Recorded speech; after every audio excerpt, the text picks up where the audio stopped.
Okay, so let's go through just the determinant here first. All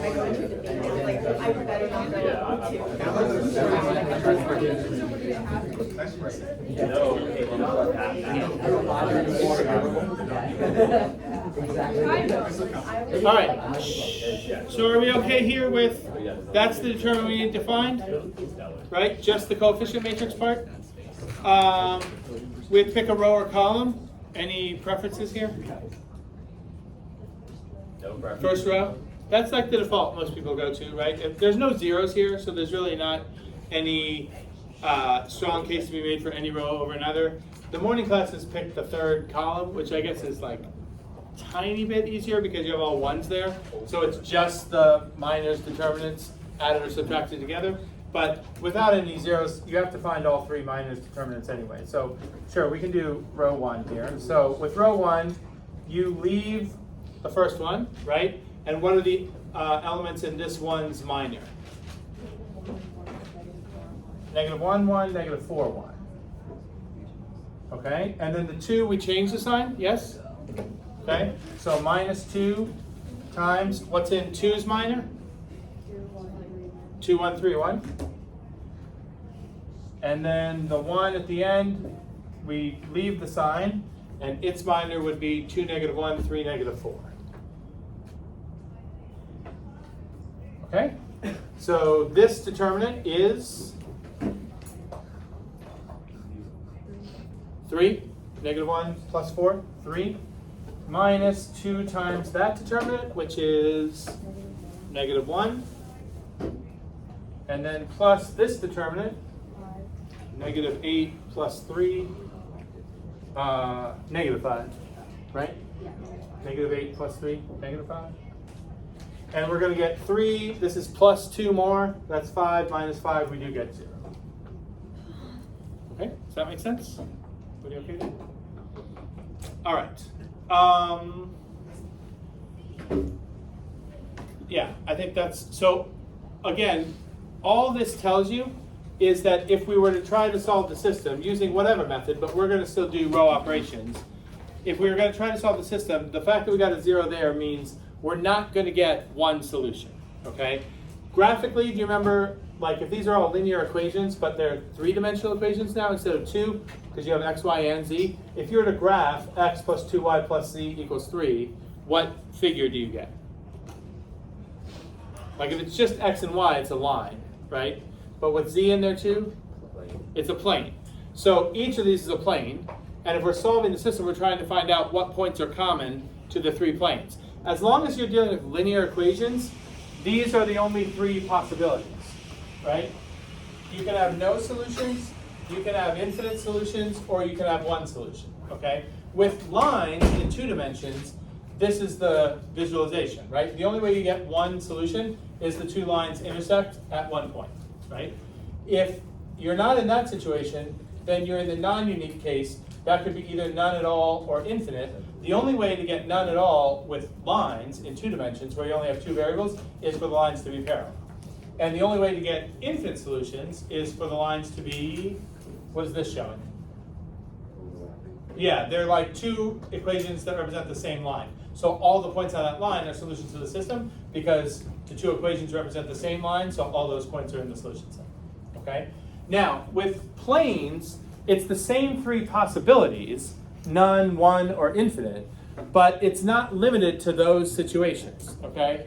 For example, it's gonna be a little, I said to the other classes, it would be easier to do this if I was an octopus, because I need more than 2 arms here, but we can do it with just the table here. So let's take the no solutions case, okay? If these three planes were parallel, like the three-dimensional version of that, so if I had like 3 planes like this, there's no points common to all 3 planes, right? And if they were parallel, you would be able to recognize that from how the equations are written. Like, can you tell that's not the situation here? How would the equations look if I was looking at 3 planes that are different planes, but they're all parallel to each other? What would you notice? What? Yeah, where would the scalar multiples be? Like, what would be scalar multiples here? Like, so if this was the first equation, the second equation, if I multiplied by 2, would be like 2, 4, 2, 6? Okay, then that's the same plane. So I want not that, I want the planes to be parallel, but different planes. So there is still an element of scalar multiplication here, but it's not like the whole equation is a scalar multiple. Do you know what would be going on instead? Beyond? Just the coefficients. Like x, y, and z coefficients, Yeah. not the number over here. Right, so if this was like, if this is 1, 2, 1, if this was 2, 4, 2, but then like 8 here, that plane is parallel to the first plane, but it's not the same plane, it's a different plane. So same thing here, if I had like 3, 6, 3, and then not 6 here, something else, that's 3 planes that are parallel, okay? And if you had 3 planes that are parallel, then it is true that there's not going to be any solutions. But unlike in the two-dimensional case where the only way you can get no solutions is for parallel lines, it's not true that the only way you can get no solutions in the three-dimensional case is parallel planes. Do you see, if I had the planes arranged like this, making like the intersection would be like a triangle here. So these two planes intersect in this line, right? So how many solutions are common to both of those planes? Infinite, okay? But then I have these two planes meet in this line. That's an infinite set of solutions, right? And these two planes meet in this line. That's an infinite set of solutions. But if I put all that together, how many points are on all 3 of these planes? How many points are on all 3? Is there any, let me ask it this way, is there any point that's on all of these planes? No, right? So what would the answer to the solution of the system be? It would be no solutions. But none of these planes is parallel to any other one. Does that make sense? So that would be harder to notice. Like you're not going to see that they're parallel here, and yet those 3 planes don't share any points together. Okay? Same thing with infinite. The only way we got infinite with 2 lines was for the lines to be overlapping. Like you actually have 2 equations that represent the same line. You could have that with planes, right? Where you could take this equation and then multiply through by a scalar and get another version and another version. And that would be like this, right? It's 3 different equations for the same line. But you could also have infinite solutions and not have the planes be just like 3 different versions of the same plane. We just said you could have these 2 planes meet in a line, so they have infinite solutions. What if the third plane also shared that line? It's a different plane from the other 2, but it has the same set of points common, like they all intersect in the same line. So how many points are common to all 3 of these planes? Infinite number of points, all the points on that one line, okay? So again, it wouldn't be easy to notice that from how the equations are written. They're not going to show up as scalar multiples of each other because it's not 3 different versions of the same plane. It is 3 different planes, but they all share one line in common. So all the points on that common line are solutions to the system, and you would have infinite solutions, okay? So what we're going to focus on today is, you already know how to do the one solution case with 3, where you put the matrix into row echelon form, right, using row operations. We're going to do row operations and get into row echelon form systems that give you the other 2 possibilities, none and infinite. And I want to show you how we can rely on the matrix to show you which case you're in and what, if anything, you need to do after that. If you're in the no solutions case, once you know you're in the no solutions case, that's the end of the problem, right? You just say no solutions. But if you're in the infinite solutions case, once you know that you're in that case, then you still have to describe what are the points. Like, it would mean that the points are all on one particular line, and we have to have a way of describing, like, what are those points? Which line are we talking about? So you can do all that from the matrix. That's what we're going to do now. Okay? All right. Okay, so now I'm going to take, so we're not going to do this the way we did the 2x2 case, where we have like a matrix equation and we deal with inverses. We don't have to do that. We can put the system into one matrix, just like we were doing in the unique case, a 3x4, and the goal here, like it was before, is to put this matrix in row echelon form. Now, do you remember from last week before the quiz? If we're going to put this in row echelon form, the strategy is to fix the pivot in the first spot first, decide what you want to be the pivot, and then get zeros under the pivot. You remember, that's what determines row echelon form. You just need zeros under the pivot. And right now the pivots are 1, -1, and 1. And under the pivots are these 2, 3, and -4 values. Those need to be zeros, and then we're in row echelon form. Okay? So first thing, do we like the upper left corner being a 1? Yeah, that's the most convenient thing, right? Because it makes getting the zeros under it easier. We're going to use that third operation where you take multiples of the pivot row, row 1 right now, and add them to the rows where you want the zeros. So what multiple of row 1 do I want to add to row 2 to make a 0 where this 2 is? -2. And then at the same time I do that, since that's only going to change row 2, I can take a different multiple of row 1 and add it to row 3 to make a 0 where that 3 is. Which multiple of row 1 do I want to use to do that? -3. So these are my 2 row operations. And remember, on the test, if you have to do row operations work, it's very helpful to you, indirectly because it's helpful to me, to know what you were trying to do to the matrix, and then I see what matrix you got, so I can tell if you made a mistake, how much partial credit you should get. Usually, you'll probably get a lot of partial credit if you only made one mistake. But it's really hard to figure out what mistake you made if I can't tell what you were trying to do, and you just show me like the end result of it, and don't say what operation you were doing. Okay? So the new matrix here is going to keep the same row 1, because neither of these operations changes row 1. The new row 2 should start with a 0 by design, right? What are the next 3 entries in row 2 after that leading 0?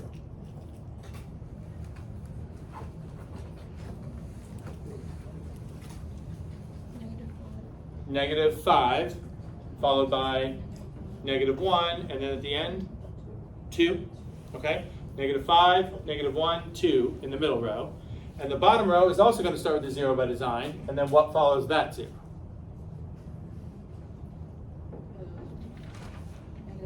-10, -2, 9. Yep. Okay, are we looking good there? All right, so column 1 is finished. The only thing keeping this from being in row echelon form now is this -10 should be a 0, right? Is there an easy way to get that 0 without messing up the stuff we did in column 1? Yeah? 2R2, yeah, you want -2R2 because you want this to be a 10, added to the -10 will give you a 0, right? So -2 times R2. Somebody asked me this morning, couldn't I add like -5 times row 1 to row 3 to get a 0 there? And you would get a 0 there, but do you see why that's not as good a choice as what Yael was doing? What else would that do that you don't want? If you did -5 R1 plus R3 to be the new R3, you get a 0 where you want, but what else do you get? Anand? Would you ruin the 0 in the bottom? Right. You would have like -5 plus the 0 makes this a -5. That undoes a step you already did. Okay? The way to avoid that is whichever column you're trying to fix, like we're trying to fix column 2, you're going to use row 2 as the pivot. That's the pivot row. You always take a multiple of the pivot row and add it to the rows where you want a 0. That's why we took multiples of row 1 in the first part, and that's why we would take a multiple of row 2 now, because column 1 has zeros in here. So if we take a multiple of row 2 in this first spot, whatever multiple I pick times 0 is still 0. Added to 0 is still 0. So whatever multiple you choose, it's not going to mess up the work you already did. Okay? All right, so it's -2 times row 2 added to row 3 becomes the new row 3. So that's going to leave this 0 alone. It's going to change this to a 0, which is what we wanted. What goes here, where the -2 was? That's also a 0. That's the third pivot. Okay, that did not happen last week. That is a consequence of the fact that this system doesn't have a unique solution. Okay? When you don't have a unique solution, you're going to get a pivot value to be 0. It's not like you're trying to, it's just going to come out that way. Okay? And then what about the last entry, where the 9 is? That's going to be a 5. Okay? All right, so we have this now. Okay? Now usually, this is in row echelon form. So usually what you do at this point is it's set up to be able to solve using what we call back substitution, where you work from the bottom up. The bottom equation is supposed to give you the z, and then you use the z in the middle equation to get the y, and you use the y and z in the top equation to get the x. That's what we did before. But do you see what the bottom row would translate to as an equation now? It would be 0x plus 0y plus 0z equals 5. So the whole left side is 0, no matter what x and y and z are, and the right side is 5. Okay? So that equation says we're not going to have any values of x, y, and z that could make that equation true. Yep? Wait, is the last matrix and the first matrix, are they like equal? They're not equal, but since we got the last matrix from a sequence of row operations, the solution to the system given by this matrix is the same as the solution given by the matrix we changed it into. So whatever solution this system has, this system has the same solution because we only did elementary row operations on the matrix. That's why. Okay? So now we have the bottom equation does not allow any x, y, and z to work. And solutions to the system are supposed to be solutions that work in all the equations. But now this equation doesn't have anything that works, which tells you how many solutions are there to the whole system then. None, because nothing works in the bottom equation. Okay? So if you do row operations and you get a 0 in this pivot spot, then this, if the row looks like this, 0, 0, 0, I don't really care that this is a 5. What do I care about this last one though? What would change my argument here relative to this last spot? What if that was a 0 too, right? Because if that was a 0, then the equation would be 0x plus 0y plus 0z equals 0. And then what x, y, and z would you be allowed to put into just that last equation to get something to work out? Literally any x, y, and z you want, okay? So this is like two extremes. If you get 0, 0, 0, not 0, then nothing's gonna work. If you get 0, 0, 0, 0, then everything works in that equation. Now that only means everything works in that equation, not everything works in the whole system, because you still have two other equations that don't look like that, right? But for the first part, if you're doing row echelon form and you get 0, 0, 0, not 0, that tells you you can stop right there. The system doesn't have any solutions and there's no more to say about it, okay? All right, but remember, no unique solution, which is indicated by the fact that you've got a 0 in that last pivot, doesn't mean the same thing as no solutions. You could either have none or infinite. So I'm going to give you a different system now, and we're going to do row operations on this one. And this is going to lead to the case where we have all zeros at the bottom, and that we're going to handle differently because that means there's more work to do. We have to describe what the solutions in the system are. There are infinite solutions rather than one solution or no solutions. Okay? So tell me what you think you would do if I had to put this into row echelon form. What do you think the first operation would be here? Students? First and second row. And why do you want to do that? If it's a 1, you get a 1. You'd rather have a 1 in the pivot spot than a 2. And right now we have a 2, but we can get a 1 easily by switching row 1 and 2. Yeah, that's what I would do too. So we're going to switch row 1 and 2, and this becomes our new matrix. Then I would do what? Now that I have a pivot of a 1, I'm going to do the third operation, right? Multiples of row 1 added to rows 2 and 3. And what multiple will I add to row 2? -2. And what multiple will I add to row 3? -3. Okay? All right, tell me when you have the new matrix is going to start 1, 1, -1, 2. What's the middle row?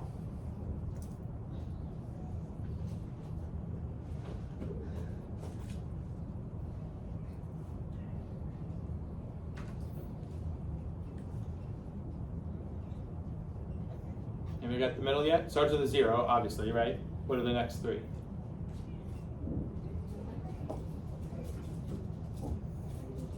-3, 3, 1. Good. Okay, and the bottom row will also start with a 0 by design, followed by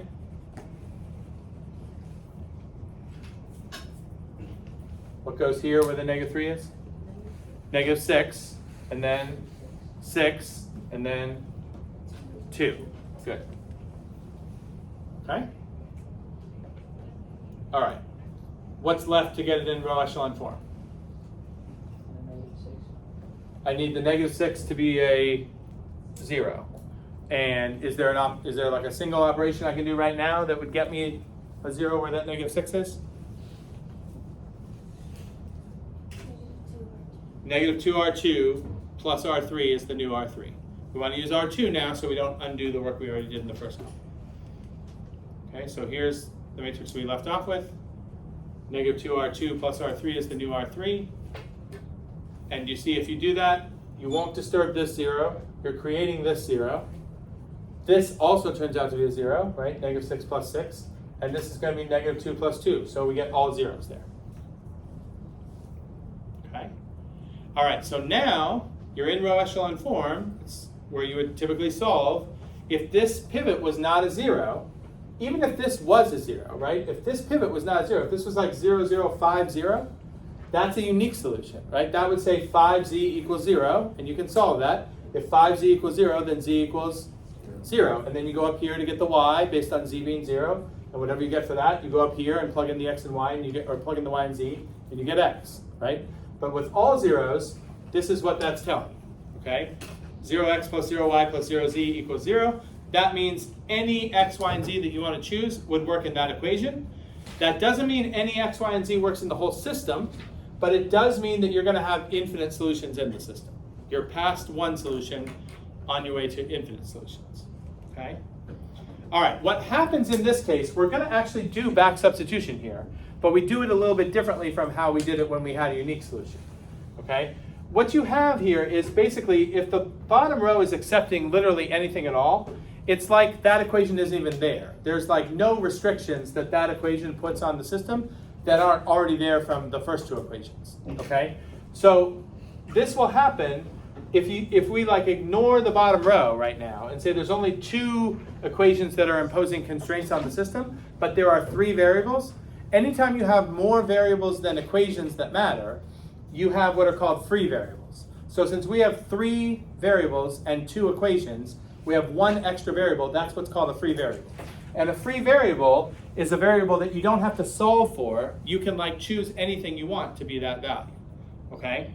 So that's what's leading to us having infinite solutions. It's that we have one variable that could take on any value we want. Now, it doesn't have to be that z is the free variable, but it is convenient to make z the free variable since we're in row echelon form, because if we make z the free variable, we will choose z to be represented by some parameter instead of solving for like the one value that works. We'll just say let z equal t, okay? And then t can be anything you want, but once we choose z to be t, we can find out what x and y are in terms of that t, and that's how we get infinite solutions, okay? So I'll show you what this means here, okay? You're still going to do back substitution, okay? But back substitution with a free variable means you start out with this idea that you just say let z equal t instead of solving for like the one z that works in the equation. Does that make sense so far? Okay. Once you recognize all zeros means free variable, and free variable means you just let z equal t instead of solving for z, the rest of this process is going to look the same as when we had a unique solution. Okay? So we start with z equals t, and we work our way up to the middle equation. What does the middle row say as an equation? Yeah. What does the middle row say? You guys, I think they're going to make you give them the pass.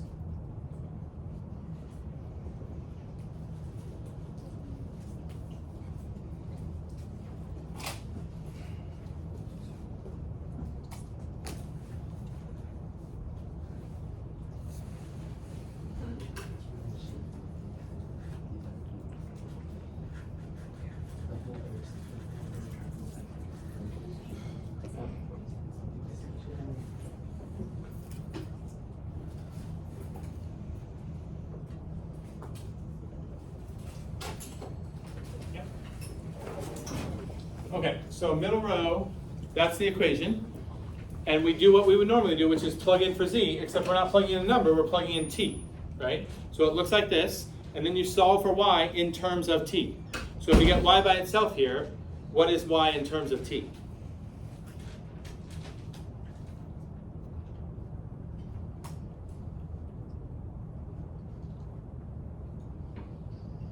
T minus 1/3.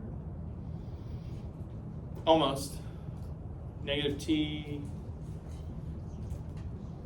It's going to be the negative over here, and then you're divided by -3, right? So the signs are not going to be the same, right? It's going to be -1/3 plus t or t minus 1/3, either way you want to write that. Is that fine? Okay, now what do we do? What do we still need? X. Where are we going to get x from? The top row. What does the top row say as an equation? X plus y minus z equals 2. Okay, then we plug in what we know. We know z is t itself, and y is t minus 1/3. So we plug in both of those things, and we isolate x. Now in this specific example, something unusual happens, which wouldn't happen every time, but what happens here? The t's go. You can still solve for x, right? What does x turn out to be? 7/3. Okay, that's fine. Usually, your t expression here would not necessarily cancel with the t itself from z, and x would be in terms of t. But in this problem, x is just always 7/3. There's still infinite solutions though, because z can be whatever it wants, and y is whatever that was minus the third, and then x is always 7/3. So your solution set looks like this. X equals 7/3 all the time, y is t minus a third, and z is t. Usually, all three of these things are going to be functions of t. Z will always be t itself, and these two things will just be functions of t. They should always be linear functions of t, actually. Okay? Because we said before, if the three planes are interacting with each other in such a way that there's infinite solutions, unless it's the same plane, where any point in the plane would be a solution, otherwise the planes are intersecting in a line, right? This is the parametric representation of that line. So what this particular one means is, on the line that is common to all three of these planes, the x coordinate on that line is just always 7/3. And the y and z depend on what the t is. But you see, since there's an infinite number of choices for t, that gives you an infinite number of different z coordinates and y coordinates that are determined by that, and the x coordinate in this case just always happens to be 7/3. Does that make sense? Okay. So if you do row echelon form and you get a row of zeros, that's going to tell you that there's an infinite set of solutions, and you should end up with something that looks like that. Whereas if you get 0, 0, 0, not 0, that tells you there's no solutions and there's nothing else you need to do. Make sense? Okay. All right, I've got one more example here that's a little bit different. Instead of asking you to solve the system, they're giving you a system here where it's the 3x4 matrix is already created for you, but there's this one unknown element here in the last column, represented by A. And the question is there a value for A in the matrix below for which the system represented by this matrix would have any solutions at all? Okay, first thing to realize is, since the A is in the last column, it's the rest of the columns that are determining whether you have a unique solution or not, right? If the A was in the coefficient matrix, that would have impact on whether there's a unique solution or not, because then the determinant would depend on A, right? But since there's no A in this part, the determinant of this is some specific value, and if that's equal to 0, then there's no unique solutions. If it's not equal to 0, then the system's going to have one solution, right? So we could actually already know whether we're in the unique or non-unique case by finding the determinant. I saved you the work of that and found the determinant of this because it's just like what we were doing in the warm-up. The determinant here does come out to 0, okay? So that means that you're not, like, a unique solution is not possible here, right? But since a unique solution is not possible, that means we could have either no solutions at all or an infinite solution. Do you have a question? Okay. Okay. So to figure that out, we have to put this matrix in row echelon form.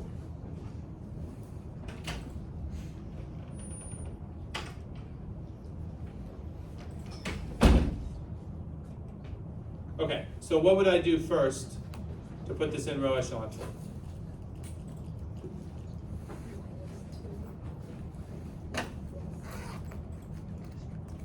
Yeah, I like the pivot where it is, right? 1. So I want, what multiples of row 1 am I going to use? -2 and -2 added to row 2. And what added to row 3? Just -1. Yeah.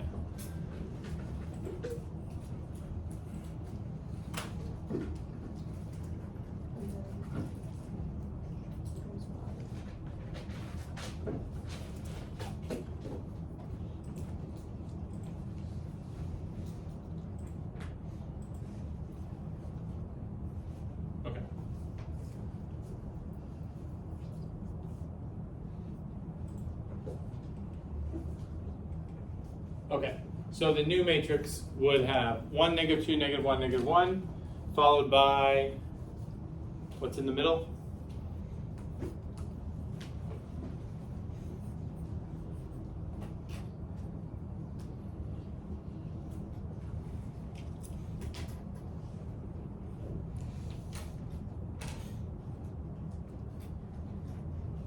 I know, but I'm going to wait for somebody to tell me. What do you mean? What's The middle row. Like, what's your new middle row here? Oh. Wait, I don't want to answer that.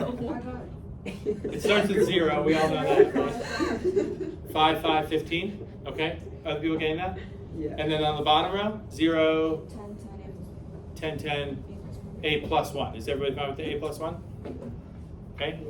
Negative this plus what was already here gives you A plus 1. Okay. And now the only reason this isn't already in row echelon form is that 10 needs to go, right? What would get rid of that 10 and make it a 0?